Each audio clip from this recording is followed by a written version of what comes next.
আলহামদুলিল্লাহ, আমাদের 64 জেলা ট্যুরের আজকে হচ্ছে পঞ্চম দিন। পঞ্চম দিনে হচ্ছে আমরা এখন আছি বর্তমানে জয়পুরহাটের পরে আমাদের নেক্সট ডেস্টিনেশন, মানে আমরা এখন যাব হচ্ছে নওগাঁতে যাব। আমরা সবাই এখানে ছবি তুলতেছি। এখানে 0 মাইল আছে জয়পুরহাটে। আর মূলত হচ্ছে লেট হওয়ার কারণ আছে, গতকাল রাতে ইমন ভাই একটু স্লিপ খেয়ে পড়ে যায়, পড়াতে ওনার হ্যান্ডেল বারটা বাঁকা হয়ে যায়। তো এই সুবাদে আমরা একটু দেরিতে বের হই আর কি, কারণ গ্যারেজগুলো খোলা না পেলে যেহেতু হ্যান্ডেল বার বাঁকা, সেক্ষেত্রে আমরা রাইড করতে পারবো না। আর গ্রুপে আসা মানে আপনি সবাই মিলে একটা টিম।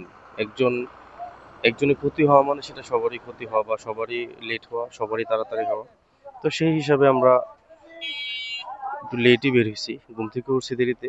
তাই এখন আস্তে ধীরে যাচ্ছি আর কি। এখন গ্যারেজে যাবো, গ্যারেজে দিয়ে তারপর নাস্তা করবো, নাস্তা করে তারপর ইনশাল্লাহ আমরা নওগাঁর দিকে উদ্দেশ্যে রওনা দেবো। আজকে আমাদের টার্গেট হচ্ছে সাতক্ষীরা, বাকিটা উপরের ইচ্ছা। আমরা যে কোনো মূল্যে আজকে সাতক্ষীরা পৌঁছাবো।